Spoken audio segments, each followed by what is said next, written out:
Welcome, welcome, welcome. It's really nice to have you here on a Sunday with Monday, and most of you got the time change worked out. I'm really happy to have Roger Walsh with me today. I'm going to introduce Roger more formally. Hi, Roger. Hi. Hi, John. Really, really, really nice to have you with us. I had Roger on along with Chris Beisch over a year ago, I think it was. We were talking about works in psychedelics. Roger and I share a good deal of background in terms of Course in Miracles, shamanism, world religions, comparative religions, psychedelics, etc. So it's really exciting for me to see him here today.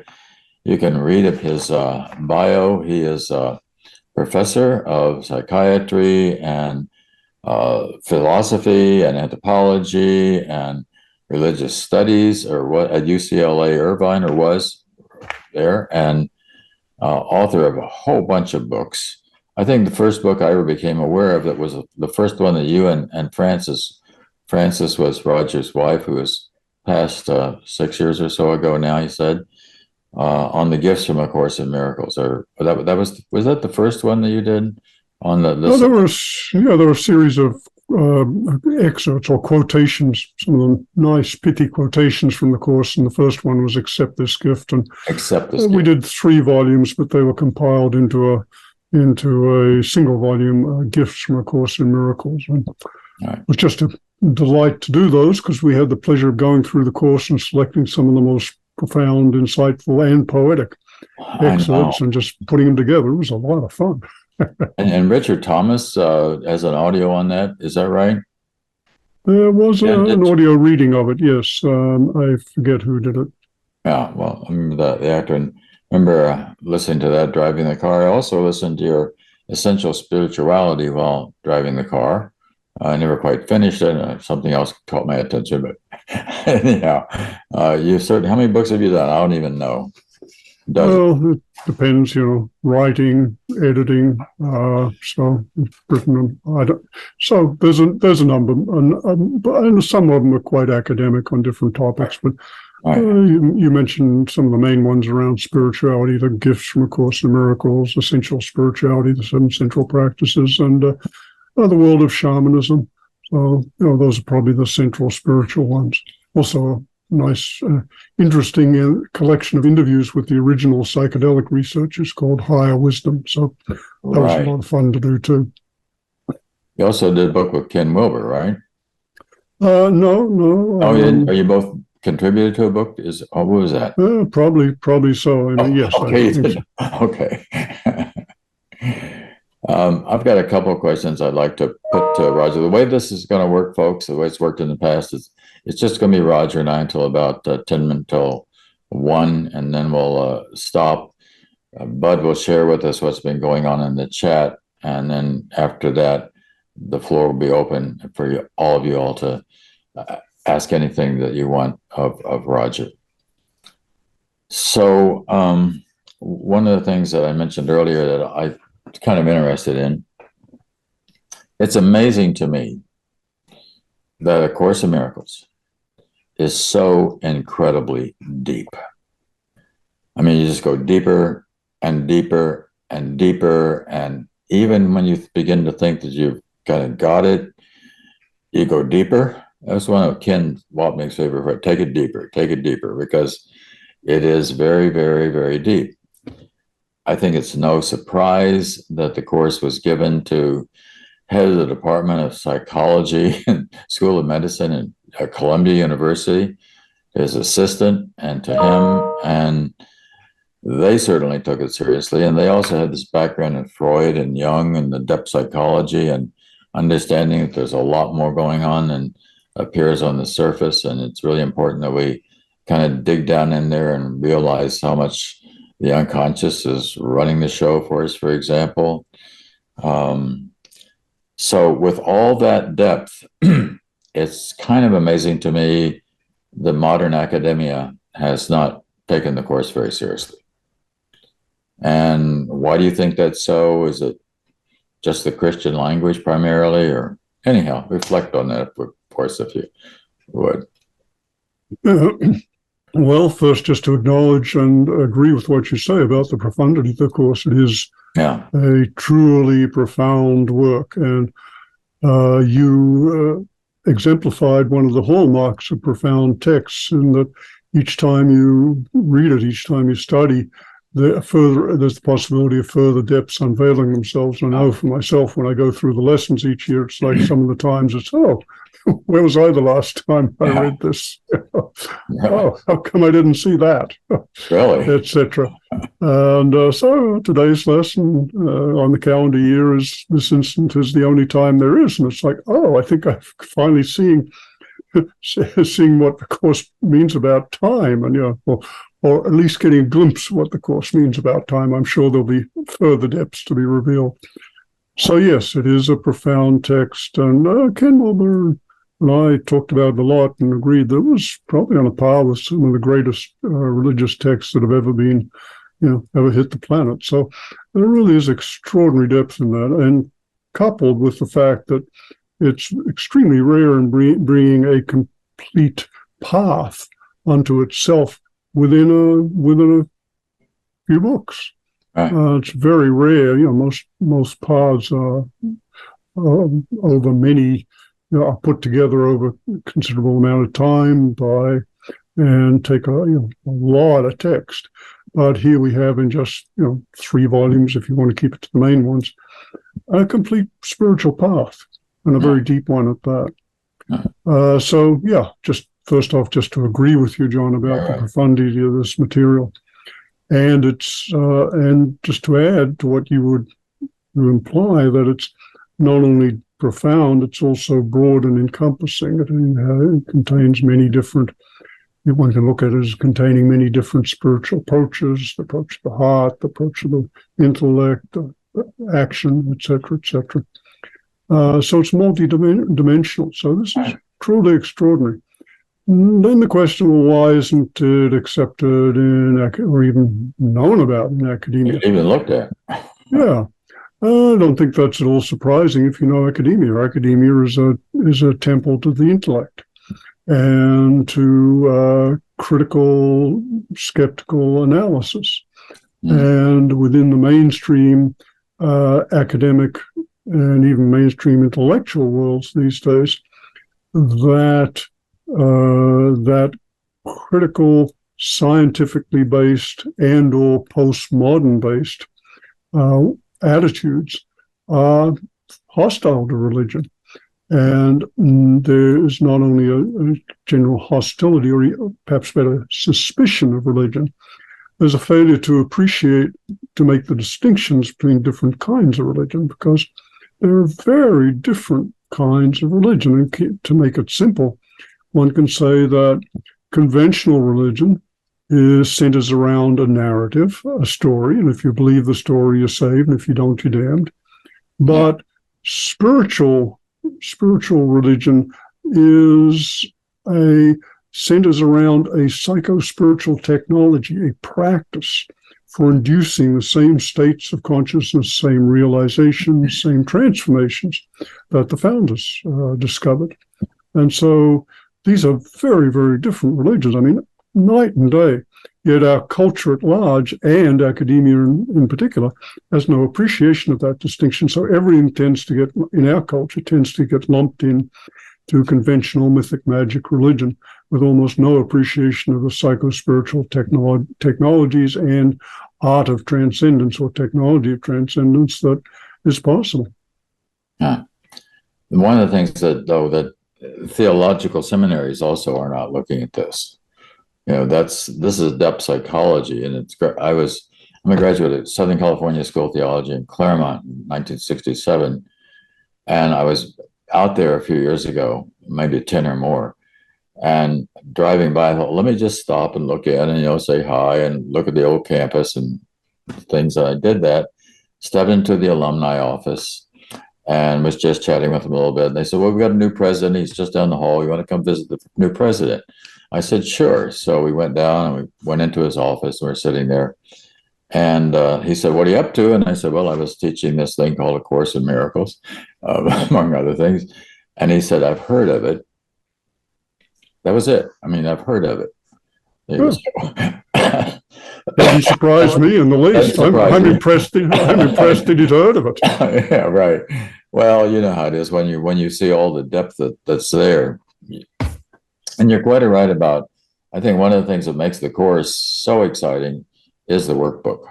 I mean, the fact that it becomes a daily practice for us, and the other thing which is exciting about it is it's not a traditional religion in the context of we don't have churches. We don't have an organization. We don't have a central authority.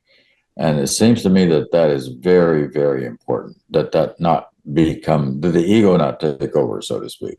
That'd be something for the ego to take over the course, right? But of course, that threat is always there, right? Oh, yeah. The transformative practice in general, any new experience, including profound spiritual ones, are examined and assessed by the intellect and the ego. And two things can happen in psychological terms. The new material, the new ideas, even very profound ones, can get assimilated into one's pre-existing worldview and understanding. That is, they're kind of twisted and incorporated and somehow made to fit with what we already believe.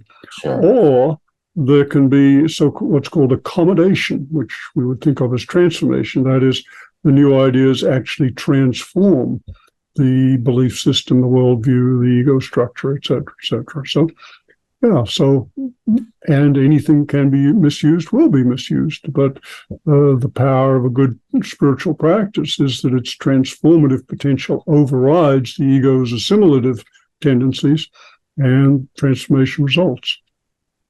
I think it will more and more kind of assimilate and transform Christianity in particular, because there's a point at which it's so similar, and yet the concept of the atonement, for example, is such a very different concept between traditional Christianity and what the Course is saying, that we really need that new, deeper understanding that the Course provides.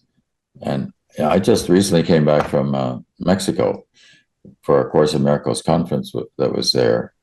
And there's a great deal of excitement in the Spanish-speaking world about the Course. I feel that that's true in part with the disillusionment of Catholicism. That people are looking for something deeper that's going to speak to them in a more personal kind of way, other than just getting caught in ritual, for example, a lot of ritual, attending the Mass all the time. And I know that's good for people, and that I don't mean to demean it, but it's got to be something you understand with the mind and the heart and the whole of the soul. I think that's the change that's occurring there. Well, conventional religion centers around, as I mentioned, a narrative, but also around ritual and myth. Those are the central foundations, and those certainly have their role. But for the most part, they don't have the same transformative potential that actual practices do. Exactly. Practices like meditation or spiritual service, or really contemplative prayer, Lectio Divina, all these practices which are designed for transformation. And the rituals and myths are more for a sense of communion, of relating to the divine, but it's quite different to deliberately aim at a radical transformation of one's whole ego structure and identity, to not only have a relationship with the divine, but to literally commune or even unite with the divine. Right. I know that for you, not only has academics been important, but at the same time, you devoted a good bit of your time to meditation, contemplation, doing retreats on your own and with others, I guess. Can you say something about the importance of that dimension for us as well? You do a lot of retreating, don't you? Or am I wrong about that? I do. Yes, I do quite a bit of retreating. I try to get at least usually 1 to 2 months in silent retreat in each year. And maybe I can speak personally and then more generally. For me personally, it's been extremely valuable. It's been an opportunity to really I'm so driven by curiosity. So for me, it's been a wonderful way of exploring the mind and the psyche and human nature and of course some of the realities of our existential condition. Because one goes in, one opens oneself to the fullness of one's being and psyche and experience. And of course, what comes up are everything from psychological habits one looks at, to fears and neuroses and phobias and compulsions and cravings, etc. One sees how they operate, how they distort the mind, create contraction, ego identification, and in the very seeing, there is a tendency for them to begin to unravel and release. And of course, as one opens more deeply, one finds layers. The psyche is layered. There are deeper layers. Those begin to open up. One comes face to face with existential issues, the fear of death, questions of meaning and purpose, etc. All these issues come up in a way where one can have the focus, the calm, the concentration, the clarity to really see into them much more deeply than we usually can in our busy daily lives. And by virtue of that same calm and clarity and coherence, one is able to better allow them to release and unravel. And so healing, growth, and to some, at least some degrees, awakening can occur in those situations in a way that it's harder for in the busyness of our daily lives. So that speaks to a little, and all spiritual traditions, including the Course, are mind trainings of some kind. The Course is very explicit about that. And there are different ways of training the mind. There are the Course is wonderful in the way it integrates so many different ways of mind training and opening and awakening and healing and atonement. But of those different practices, which can range all the way from, if we use the Indian terms, karma yoga, one's work and service in the world as one's practice, to bhakti, using the love and devotion, to jnana yoga, which is using the intellect and wisdom and discernment, to Raja yoga, which is the yoga of using meditation. All these practices are different routes into an understanding and working with and healing and opening and releasing and awakening the mind. And meditation is a real, for any advanced work, it's as I understand it. Well, I'll just quote Ramdas, who said I think one of the very first retreats I ever went on, he said, meditation is the cornerstone of any advanced spiritual work. It's really hard to go deep if the mind is restless and agitated and uncontrolled, etc. We all know that. We have all learned that from our own experience. Right. Yeah, I found I had COVID rather severely in July and August of 21 and was locked for 24 days in a sealed room. It wasn't by choice that I was there, but boy, was that valuable. In good part, in terms of guilt stuff come up by that. I mean, and that's a very important thing in the Course. Because I realized that, one of the things that we do in the world, we keep ourselves busy. And by keeping ourselves busy, we don't look. I mean, we're too busy to look. We're to go within and to check things out. And the first 3 stages in development, trust, in the manual for teachers of a Course, they're all about digging in there and digging out stuff and cleaning house and getting rid of some of that junk that's in the psychic system that we don't even maybe know is in the psychic system, or pretend it's not in the psychic system by being distracted by the world. So, yeah, right. We really need that. We really need to stop every now and then and really go. Yeah, I think you've emphasized several very important points there, John. First, just the way in which the ego loves distraction. I think you said before when we were talking, the ego loves a good fight, but ego also loves to be distracted. And the philosopher Kierkegaard's talked about tranquilization by the trivial.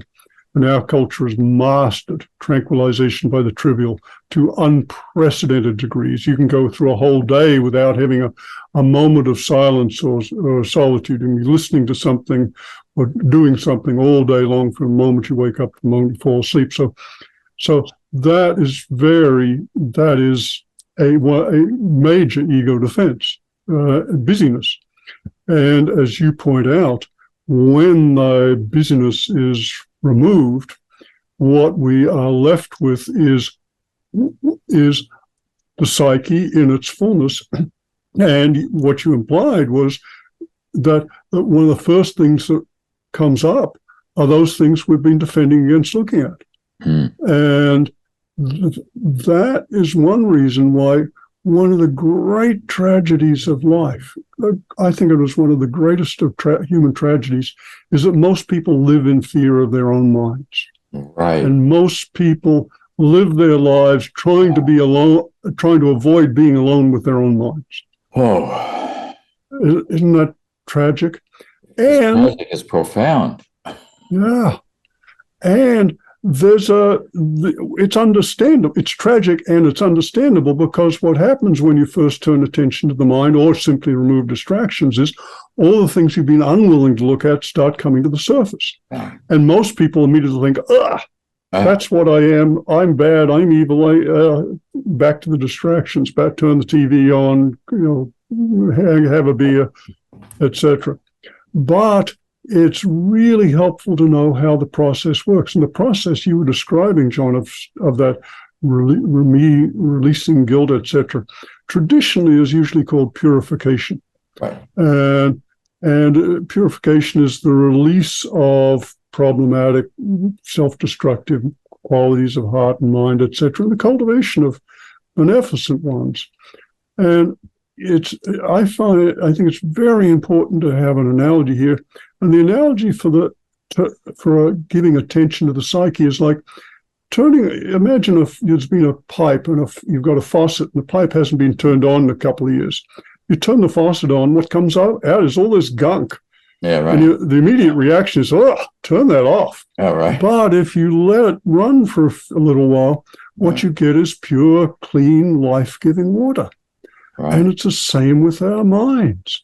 If we simply give them a little time, give them time to unburden themselves, to release, to let go of the residue and the garbage and things that haven't been experienced, then we open to the depths of the psyche and to life and spirit and wholeness and awareness. And that's what's transformative. And the beauty is, when the negative stuff comes up, we don't have to wrestle with it, although that's the big temptation. All we have to do is bring awareness to it and let it be okay. And what the mirror image of the tragedy that most people live terrified of their own minds is that eventually one learns that we can actually and truly trust our own minds. And that when we simply give them care and awareness and love, the mind turns out to be self-healing, self-correcting, self-actualizing, and self-transcending. Wow. And we can just give it a little love and care and awareness, and it will do that. That is so profound, Roger, and it's so true. It's true. You wonder about when we let go of these bodies forever. I mean, exit body. If we don't all go through something like that, all the things that seem so important within the context of the world aren't there anymore. So who are you now? Yeah. If you're alone with you, as you say, so to speak, right? Yeah. Or with the Holy Spirit, obviously, and to use Course in Miracles terms, it's not that you're alone. You've got a wonderful guide there to help you through this whole process. Yeah. but we don't know the Yeah. guide is there. Right. Yeah. Yeah. But one of the beauties of the Course is that, like all deep spiritual traditions, the Course is laid out not as you have to believe this, which is more the fundamentalist perspective, but as here's an experiment you can try. Try this, see if it works. Yeah. So and that's the beauty. That's one of the reasons it feels like we can trust the Course so much, that it's like, here's an experiment. Try this. See for yourself. As I was saying, it's the first three stages in the development of trust. There's the 6 stages. All 3 of the first ones have something to do with either like cleaning house in some way or another, sorting out, getting rid of the inessential, that kind of stuff, right? Yeah. Yeah. It brings us home. Yeah, and nice you're emphasizing trust, because trust is such an important and beautiful quality of heart and mind, and yet often misunderstood as kind of blind faith. That's the attitude, Right. the conventional understanding of what we would call more trust as a blind faith. But there's a distinction that the Buddhists make very nicely between blind faith and tested faith. That is, testing for yourself if something is true. And that's what I think what you're pointing to if you're talking about the levels of trust, that we find that we can, out of our own experience and out of our own testing, we can trust this. Yeah. We can trust this material, we can trust the Course, we can trust ourselves, we can trust our minds. And that is such a relief. Oh, God, yeah. Oh, after you go through a cleansing like that, you feel clean, you feel whole, you feel, oh my God, you got so much of that junk out of the psychic system there just by that simple process of looking at it, B, recognizing that it's there. Somebody, I guess the same kind of process that somebody goes through releasing an addiction of some sort, be another good illustration of that. Except in this case, we're releasing the addiction to the ego rather than to a specific drug or something. Yeah, releasing a whole host of both cravings and aversions, both. And those are the twin engines of delusion, that the compulsive pushing away and the compulsive must have, that which keeps us stuck on the cycle and in the world of delusion and illusion, as the Course would say. Right. The question I always like to ask someone like yourself, who is a thinker, not that we're not all thinkers, we're all thinkers, we're all working. Oh, yeah, we're all thinkers. We're all trying. We're trying to find the way home and what the key is. But it's interesting to see what you're working on now in terms of what you work at. What's the thought? Where's the thought? What's the book that's developing? What's the process that you continue to go deeper and deeper into yourself? There's always something you want to look at next, right? Oh, yes. Endless curiosity for better and for worse. Thank God for curiosity. Right. Well, there are several things. One of them we've talked about, practice. As we continue to practice, there are always new vistas that open up, always new insights and understandings and questions and mysteries, bottomless mystery. So, practice is a major thing. I've been trying to do some work and writing around the topic of wisdom, which is a very humbling topic. So that's been an ongoing investigation. Part of wisdom is mystery, appreciating mystery, bottomless, endless mystery all around us. So that's a theme. And then a big one, ongoing one for me, and I think for more and more of us as we look out at the world, is the question of how to understand the state of the world and the question, what can I do? And what's the most strategic contribution I can make? And that's there's an extreme of reactions from that, from people who interpret the Course, and I think these are interpretations as, all we have to do is change our mind. To the other extreme of someone like Marianne Williamson, who is a devoted Course student and running for president at the moment, and deeply immersed in the world, but doing it from her spiritual and Course in Miracles perspective. So there's a range of approaches, and I'm deeply concerned about this. We really are in a time of unprecedented peril in which our very civilization is at threat. So how do we heal ourselves and the world most effectively and skillfully? And for those of us who are Course students, how do we bring the Course's profound perspective and teaching and practices to bear on these questions? So those are some of the things that keep me alive and excited. Well, how do we? How do we find a balance, so to speak, between seek not to change the world and it's important that I be involved in helping to do things beyond my own personal house, so to speak? Yeah. Well, first off, I think we need to acknowledge the kind of question that is, John. And I think it's really important to realize there are two kinds of questions. There are knowledge questions and there are wisdom questions. Knowledge questions have a one-time answer. Is it, is it raining outside? Look out the window. Answer, no. End of question. But the question of how do we contribute most effectively, or how do I interpret the Course's injunction to focus primarily on changing the mind,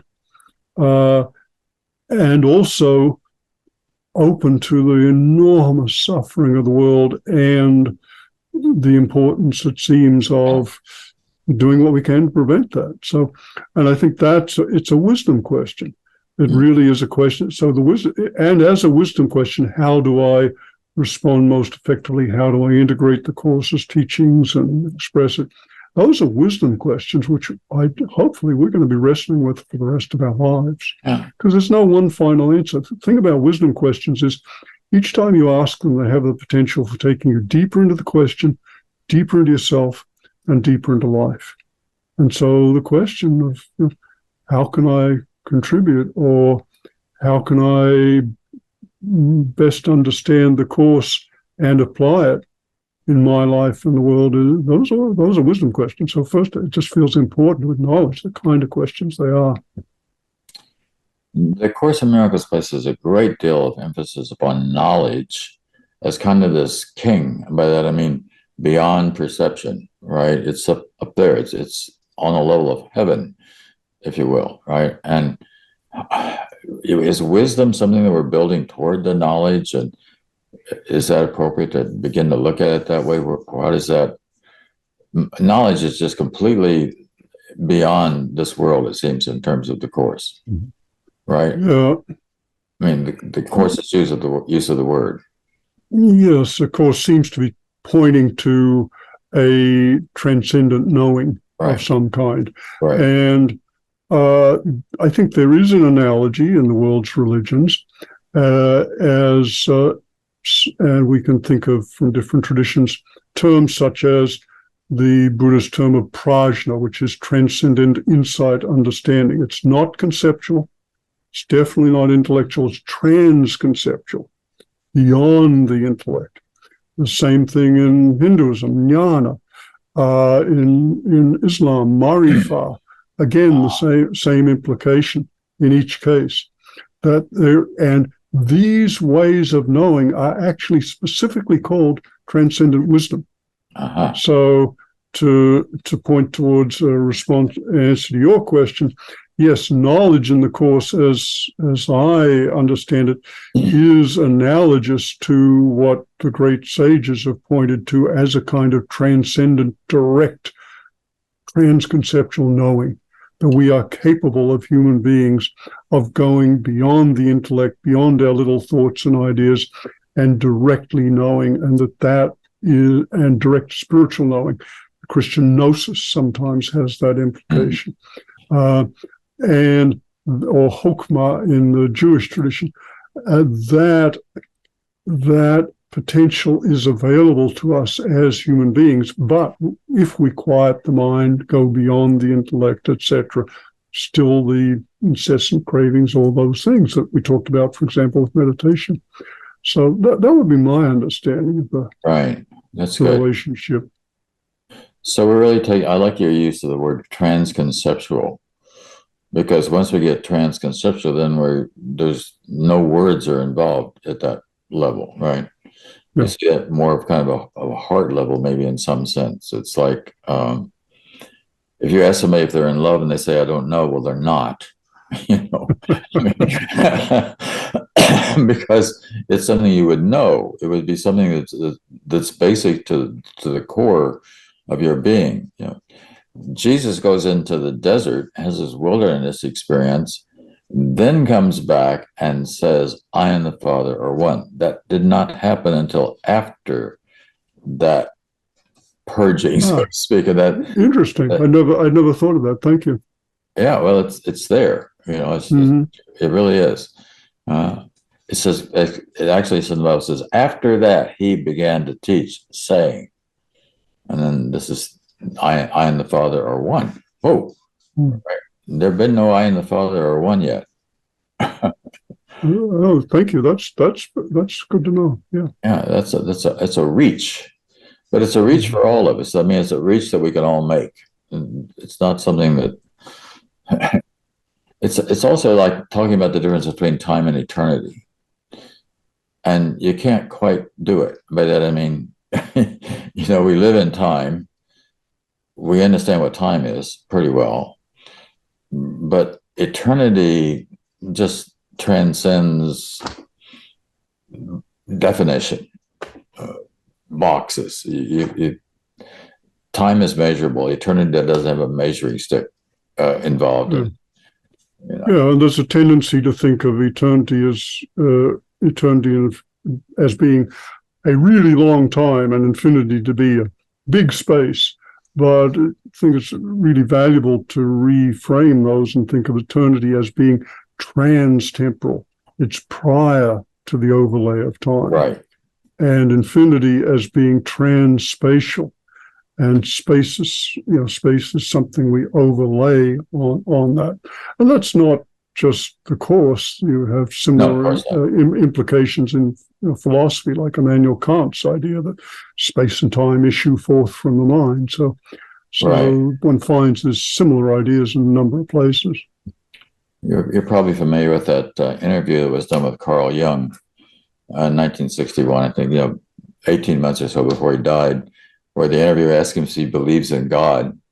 And he does this pause sort of thing for a moment and says, no, I know. I know. That's available on YouTube, by the way. Yeah. And the Course is clear that experience is available to us all if we do the practices and so forth. Stabilizing it is another matter entire, indeed. And the Course says that it's possible to live, with considerable diligence to live with recurrent experiences of this, but living stably. And this is true across traditions. One finds the idea that there's a distinction between having a glimpse of a profound spiritual experience, right, including deification, and stabilizing that experience. There is in the beginning of the Course, chapter 1, section 2, is time, revelation, and miracles. So in a way, I think we're talking about revelation, a kind of knowing that doesn't have words necessarily associated with it, but is like a deep conviction, if you will, and an unquestionable commitment or something. Right? And I also think that the Course is leading us to revelatory experiences. So it's not just one, but it's aha. Oh no! If we've been working with the Course for a while, we know it's not one. It's like, oh, now I understand. It's like, oh, I thought I understood. Yeah, Now, there but you now. go. No, I do it all the time. I hear anybody who's been spending a lot of time with the course who still read it and go, "Oh my God, look at that! You see what it says there?" You know. Oh, this thing is really deep. Yeah, it Yeah, really is. It's remarkable. yeah, yeah. Yeah, Yeah, what a gift that we have this material to, really. that it just came into this world just a few decades ago, and we're among a very small percentage of the planet that's actually even had the gift of hearing about it. I think Hopefully, it's only 2 or 3 million people, maybe. yeah. It's not gigantic, but Mm. it is progressive, though. It's inevitably progressive. And that's Yeah. why, just being in Mexico and seeing the whole of the South American continent and opening in a new way, and that's exciting. And Europe and all over. Yeah. Yeah, and it's clear this is not the ego's plan. Somehow this thing is getting out there by word of mouth in a very Right. amazing way. So, and I'm the last person on the planet I would have expected to be involved with something like this. Yeah. So, Yeah. it working its plans in ways this little ego doesn't understand, but it is. It just does feel important to acknowledge what an extraordinary gift it is to have this material. And for some people like myself who are just innately curious about how the different traditions fit together, to see this coming at a time when, for the first time in human history, we have access to all the world's spiritual traditions. Yeah. And we can begin to see the common elements across traditions. Right. And that's what the book I did, Essential Spirituality, the 7 Central Practices, was about. I really wanted to know what are the qualities of heart and mind that the greatest sages of history have said are the most important to have in order to live a full and awakening contributory life. And what practices do they say you need to have to develop those qualities? And this is the first time in history we're able to look across the world's traditions, draw from all these great sages, and find the common principles and practices. Right. And it's beautiful to see that, look at the Course. Well, yeah, surprise, surprise. It has all of these 7 practices. It does. One of them, I think, that's is exciting is, the Course talks about the dreaming of the world a lot. And here we've got Maya from the Eastern tradition. It's so clear the world's an illusion, right? Well, the Course is saying you don't find that same emphasis in traditional Christianity, for example, about the world being an illusion. But it's so clear in the Course. There it is. Yeah. Yeah, and Bill Thetford, who was, as you mentioned, as being the support person for Helen Schucman, the scribe, the way he described it was like, it feels like a Christian Advaita Yes. Vedanta being the non-dual form of Hinduism. And Bill had really done some study in the different traditions. When he started helping, when the stuff started coming through, he really dove deeply into other traditions to try and make sense of it for himself. And Right. so this was an informed comparison. And you're right. Yes, there's some. Clearly, it's rooted in the Christian tradition, the Christian metaphors and language and number of practices, but there are some additional elements that one really doesn't find so much in mainstream Christianity, such as illusion, you mentioned, and a radical deepening of some core ideas, such as the importance of forgiveness. We don't tend to recognize that the emphasis on forgiveness in Christianity is unusual among the world's traditions, but the Course takes forgiveness so much deeper than I've ever seen anywhere in psychology and religion and spiritual traditions. It just takes it to a whole new level of understanding and very powerful. And if you look across traditions, you see that I mentioned before that the twin dynamics powering samsara or maya, to use your Hindu terms, or illusion and delusion, are compulsive craving, compulsive aversion, pushing away. Why don't we do this? Have we been going at this now for about good 45 minutes or more, just the two of us? So let's see, Bud, you want to clue us into what or anything that's important to be going on in the chat, and then we're going to open the room for Q&A from our attendees here. Yeah, sure. Actually, just a lot of people are making wonderful supportive comments about this very engaging conversation that the two of you are having. There is one question in chat. Can you speak about the world's perspective on forgiveness and how we find our way in helping in the world, but not being consumed by the problems of the world?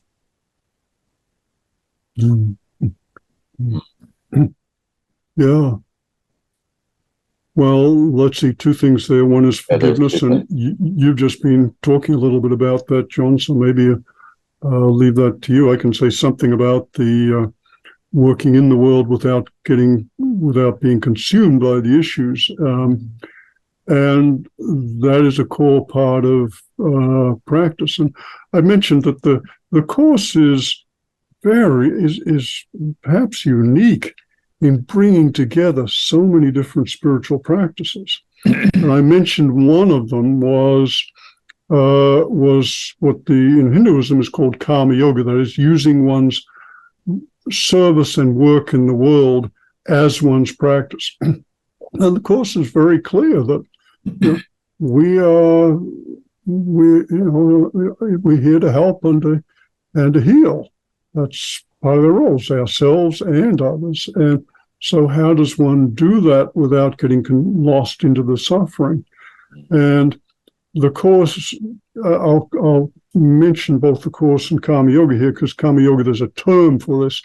But in karma yoga you can break it into, to keep it very simple, there are three core elements of karma yoga, each of which is in the course. And the first thing is, before you begin any service or work, turn it over to God. Offer it to God as one's practice. Then do it as impeccably as possible. While third, releasing attachment to the outcome. That is, releasing any egocentric, it's got to turn out the way I think it should. And those elements are in the course very clearly. So it's that working as impeccably as one can to help and to heal and contribute and awaken, while simultaneously letting go attachment to my ego's ideas of how things should turn out. That makes this into such a cutting edge practice and allows us not to get caught in essentially our reactivity to the world. So that would be one thing I would throw in. And John, what would you add? I think you're right about the reactivity. The question is, how do I help without going crazy myself or start attacking some other side of the issue? Let all things be exactly as they are, rather than choosing up sides and supporting one over the other. Where do we find the side that's God's side, rather than the two opponents that are involved in any dialogue here? And as far as forgiveness is concerned, which is, like you said, is central to the course, much of what we call forgiveness is just surface forgiveness. I mean, we're not really taking it down to a deep enough level where we really and truly let go or surrender to the nothing happened kind of an idea. That takes a bit of work to get to. And we've got the forgiveness to destroy and kind of bargaining forgiveness and all of that kind of stuff. I got to be sure that that's not the level we're working on. We're working down to the point of saying, by forgiving, you get to the point of, oh my God, I'm forgiven. I'm forgiven because I forgave. I mean, because I was willing to demonstrate. I mean, I was willing to offer my love in the situation, not just to pass over the whole thing. So that's so important. I had a Thank cartoon you. in Miracles magazine once upon a time. It showed a woman standing with another woman in a doorway, and they're looking at a guy sitting in like an easy chair in a living room or something. And one woman turns to the other woman and she says, "Forgive him for free." In other words, that's a much different level of forgiveness. That's like the bargaining forgiveness, right? No, so this has got to go all the way. This has got to transform me and my unforgiving mind. That's what we're really working on, right? Yeah. Yeah. To get to the point where Jesus can really say it and mean it. So let's see. We can open the room to questions and answers now. If there's anybody that would like to, yes, for these of you who know how to hold your hand up, Juliet. Yes. Hi. My question is this: what is the difference between meditation and contemplation and the practicing of the presence of God by Brother Lawrence? That's my question. Okay, well, first we need to acknowledge the words meditation and contemplation are used somewhat loosely usually. And they're used, for example, differently in Christianity, Christian practice than they are elsewhere. Let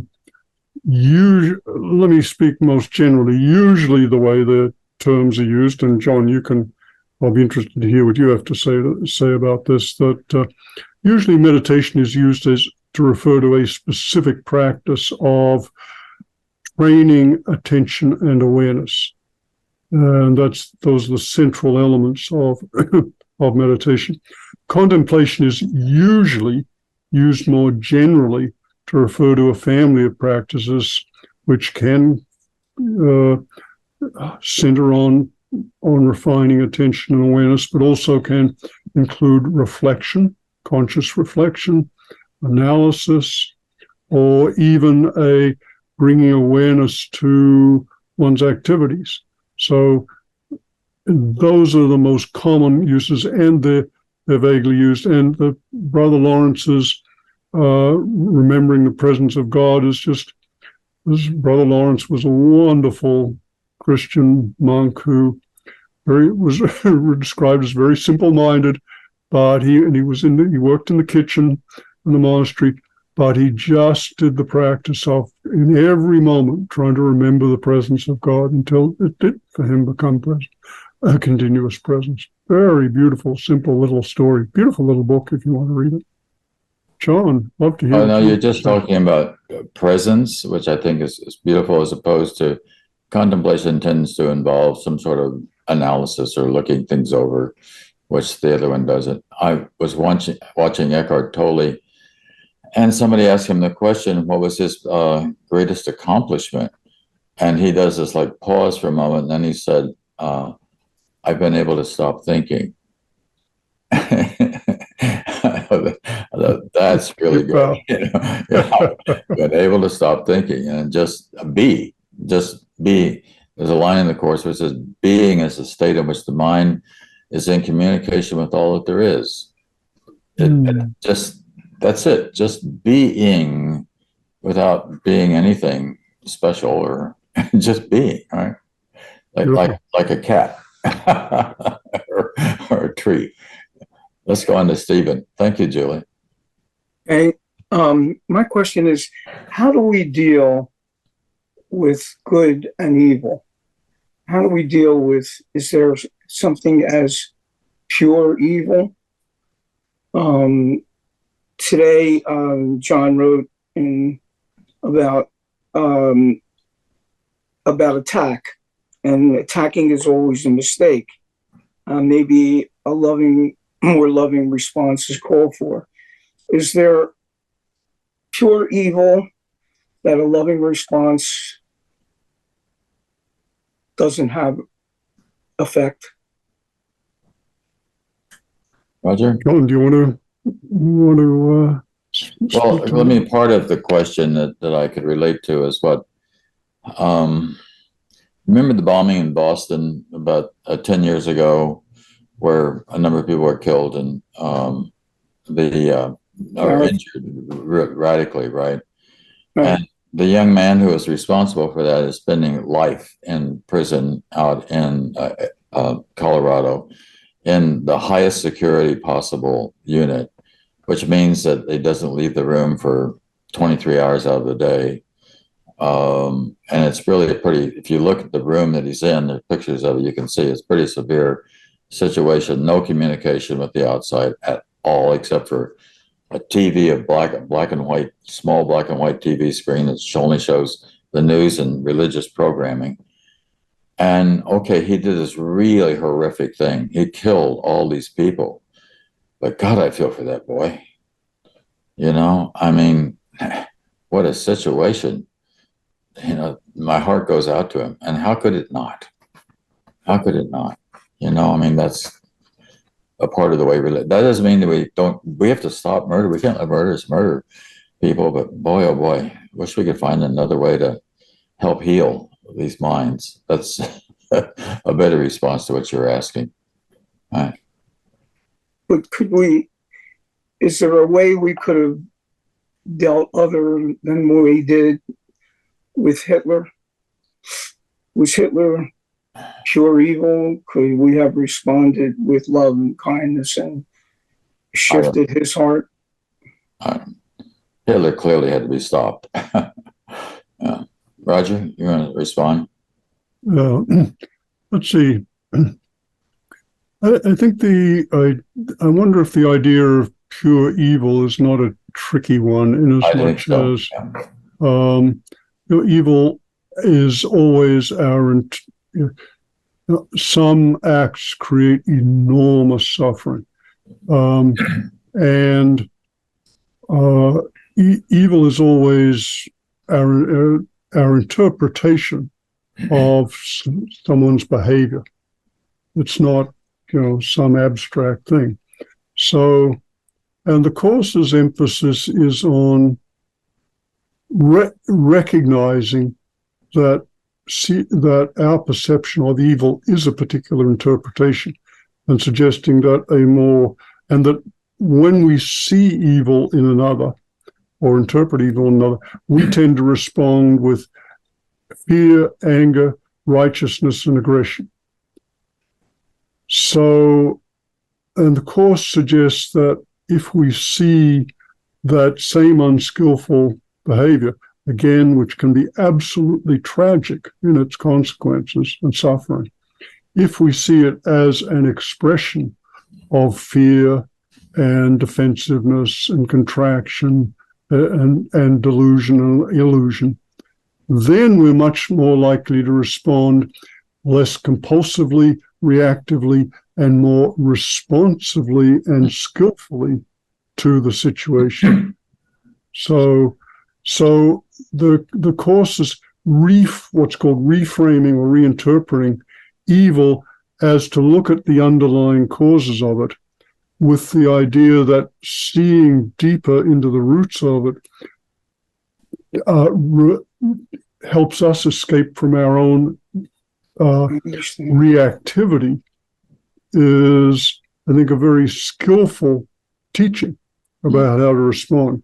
And if it knows, I've said, I have, for better or for worse, wrote an article in the Course in Miracles saying, yes, does the Course suggest we should forgive Hitler? Yes. And of course I got, maybe it was a stupid thing to say, I got attacked for it. And yet it was interesting to see that the primary person who wrote this very strong attack on me was acting out, he was very clear. He was infuriated by this, angry, and wanted, and was isn't that interesting? That's the same mind state that Hitler was acting out. Wow. It's like, my. So maybe those perspectives can help. I understand that. I mean, John wrote a time back about Rabbi Gelberman's response to Hitler, where his whole family was killed in the Holocaust, and his hating of Hitler, he felt at some level was killing him too. So he shifted his whole approach. But I mean, and just in terms of, this is what we're facing in the world today. I mean, could the world have reacted to Hitler in a way, in a different way. Is there such a thing as pure evil? First off, I just to acknowledge that not having suffered in that way the rabbi did, it's easy for me to make these points, and whether I would be adequate to the practice is a whole nother question. Right. So. Thank you, David. Can I Hildegard. add a quick comment on that? Just Okay. one of the best reframes, because you mentioned that, Roger, one of the best reframes that I have learned using the course is to turn everything into a teacher and realize that we're all each other's teachers and students. And if we then ask the question, what did the world learn as a result of Genghis Khan, as a result of Hitler, as a result of Saddam Hussein? Pick, what you consider to be the expression of ultimate evil, Hamas, whatever it is, and put yourself into the place of a student and ask, well, what is this teaching me? What is it teaching about me that these reactions are coming up? What am I seeing? What am I experiencing? What am I feeling? What am I thinking about as I see whatever this is playing out in the illusion? And recognize that I am not seeking to change the world I see. I am seeking to change how I see the world. So it becomes a process for me of reframing it to teacher, and it becomes an opportunity for me to back up and turn down whatever emotional reaction bubbles up. That's my 2 cents worth. Yeah, thank you, Bud. And nice the way I forget your exact wording, but it gave a nice twist to the idea, seek not to change the world, but change your mind about the world. So, thank you. Thank you. Hildegard, you want to unmute yourself and come on? Hello. Thank you so much. What a privilege to hear you both talking on these issues that we have in our minds and in our lives. Just as this person was saying, it's how I see the world, or how can I change the world? Just yesterday, we were watching this movie of Mother Teresa of Calcutta, and we find a lot of things of A Course in Miracles, especially this last thing of seeing the world, seeing poverty and seeing help differently. It's like she had the Course inside. And it was really amazing, because this is like going beyond the intellect into the direct knowing. And it was, I'm sorry, this was not a question. So That's okay. thank you very much. Yeah, beautiful. Yes, see Christ in his begging disguise. Yeah, thank you, Hildegard. Thank you, Hildy. Leslie.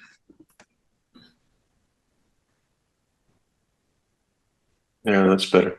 Morning. Thank you, Dr. Walsh, for coming and talking to us. John, you know how I feel. I'm always grateful to hear from you. My real fast comment and then the question I have. Mother Teresa, I think, was one of those folks who, let's just say, transcended organized religion, as did Mohandas Gandhi, Martin Luther King, and several other people who actually understood the concept of seeing the face of God in everyone. One of the things that occurred to me many years ago, actually it was about almost 25 years ago, I remember one day I was looking in the mirror and I realized that the path to my healing would not really begin until I understood that my capacity for evil was just as great as those that we think are the greatest murderers of history. And actually, the truth is Hitler was a piker, but that's a story for another time. Mike, just changing gears, my question to you is to both of you is this. I've always been kind of fascinated with Dr. Thetford's view on a lot of things, and I think his comment about the course being the Christian Vedanta was, to me, was brilliant as at a level that Sure. I'm not sure I could even begin to understand, having sort of poked around in some of the other spiritual traditions and read some things. I just wonder what both of your thoughts were on that. Thanks. Roger? Let's see. I'm not sure I quite understand the term you're asking about. Bill Thetford's Attitude. integration of these. Yes. Yeah. Well, I had the good fortune of knowing Bill pretty well over a number of years. In fact, he was one of the main reasons I got into the course, along with my late wife. I saw him and give a talk and thought, well, this guy's interested in this. I'm interested too. And Bill was extremely open-minded, extremely non-judgmental, and was open to and explored multiple traditions. But his heart was with the course. It was clear that was his central way home. In a way, he didn't quite understand how this had landed in his lap, other than as the voice said, because you'll do it. But that was my sense of him as someone who was trying. This was his path; had been given to him specifically as his baby in a way, and his life's answer. And he wanted to understand it. He was a very, very smart man and very wise man, and so he studied broadly, but it was in the service of his practice and expression of the principles, of course. John, you knew him. What would you say? Bill was an incredibly simple man. I mean, that may seem like a silly thing to say, but I mean, simple in the sense of just kind of let things be what they are, leave things alone. He understood the course, very clearly understood the course. I think it's amazing that he just took it right in, that he didn't question it. The moment he started reading what Helen was getting, it's phenomenal, given his deep psychological, intellectual background, that he was able to do that, that he saw the truth that was there. And I just always admired his incredible, the word simplicity, just this strikes me out of it. He was a minimalist, for one thing, I remember one of my finest memories of Bill was sitting with Helen on a couch, and Helen's holding my hand and talking to me about something. And I look up, and Bill is just standing there looking at the two of us like, I don't know how I explain it, but it was just a simple, accepting presence in the room. It was so nice. Let's go with Lynn, and then I can't. Namaste, mighty companions. Julia has her hands up. Okay, well, go ahead. Julia was already up. Oh, okay. Well, namaste, and thank you so much. I love being in love.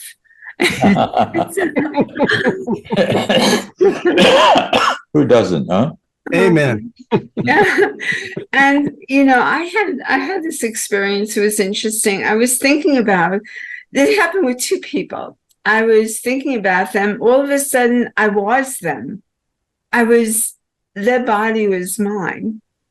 And that inspired a poem, which I wrote yesterday. We are each other, mighty companions. In touch with that has been forgotten. Home is now in light of color. Grace surpasses what is not. Mighty companions, we are each other. Together love has us infused. Stories bless as we remember. Time is met as illusion. One pointed passion is of core. Thank you, Anne. Thank you. Excellent. Okay. Loretta, and then we're probably going to wrap up after that. Loretta, you want to come on? She doesn't look like she's at her camera. Oh, okay. Maybe not. Hold on. Oh, can you hear me? I think this is just a comment, and I was thinking when I read the course, the thing about being innocent was, I guess, wonderful. And then forgiving, if I'm innocent, and then forgiving. And if you get to that place where you know you're innocent, as you, if everybody is, then there isn't a need for forgiveness. So just a comment. Oh, that's very good. Thank you. Yeah, you're right. Yeah, And that's, by the way, that's a good way to get out of jury duty, is just to let them know that student, I believe everyone is innocent. I can't give a guilty verdict. So there you go. Oh, yeah, just some of, I was going to say about, we've been talking about evil and, and terror and everything. And one of the focuses we have when we see these horrific events is just how evil people can be and how horrific they can be. What you don't really see, though, is how much kindness and love is actually expressed to try to help those who've been hurt. And, I think if you could see all of that and really focus on, these extreme events are terrible and none of us would ever want to see them. They also, though, are often being responded, and I'd like to think it's probably more so now than any time in history, with love and kindness, with humanitarian aid, with one of the things I saw was the first few weeks of the Ukraine invasion. A lot of people didn't know how to help. So one of the things you could do was rent a hotel room in Ukraine from somebody whose business was being shattered. And a lot of hotels were absolutely booked solid for months because people want to help. And I mean, we don't see those kind of things, but it's happening all the time. Yeah. Yeah. Benevolence does not make headlines usually. So you're right, Russ. Yes. And the extremes, and somehow how to hold the enormity of the suffering and the intentional infliction of suffering, and the enormity of the numbers of people trying to help and heal in such inspiring ways. The challenge of holding both, and the challenge, particularly we look at now at the Israeli-Hamas conflict, the challenge of acknowledging the suffering on both sides and not taking a position on one side to the exclusion of the other, and taking as one central challenge, how can I help? How can I relieve suffering? Yeah. Thank you, Russ. Yeah, thank you, Russ. We're near the end of our time. Any particular closing thoughts that you'd like to share with our students today and all of us who are still working our way home here? Well, is there any other kind of person?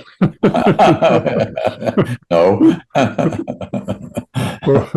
Well, and in light of Russ's comment on all the benevolence, I love the aphorism that Ram Dass would sign off with, is we're just walking each other home. And nice. Of course, is a beautiful way of helping us to walk each other home a little more lovingly and skillfully and compassionately and effectively. So deep appreciation for the course, deep appreciation for you, John, and Bud for putting this on and giving a forum for people to share about the course, myself included, and deep appreciation to everyone here. And it's just, sometimes I look out at the world and feel despair. And, then sometimes I remember that there are all these people, just as Russ said, trying to do good in their own ways and doing what they can to help and to heal and to relieve suffering and to share joy and love. And all true. And thank so much for the course for making Thank it you. possible to do that a little more effectively. Thank you, Roger, for your in-depth and look and your heart and your willingness to accept the course, and not only to accept it, but to understand it and to share your wisdom with us. That's so great. Thank you so much, bro. We always you. close with reading from the Lord's Prayer from A Course in Miracles, and I happen to see Lynn here, and I happen to know that she does a good job in reading this. So I'm going to put this on screen and let Lynn read it for us. The Lord's Prayer from A Course in Miracles.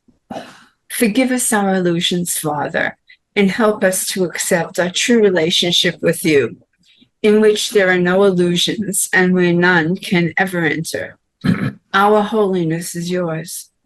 What can there be in us that needs forgiveness when yours is perfect? The sleep of forgetfulness is only the unwillingness to remember your forgiveness and your love. Let us not wander into temptation, for the temptation of the Son of God is not your will. And let us receive only what you have given, and accept but this into the minds which you created and which you love. Amen, amen, amen. Amen. So I'll go back into gallery view so that we can say goodbye to each other.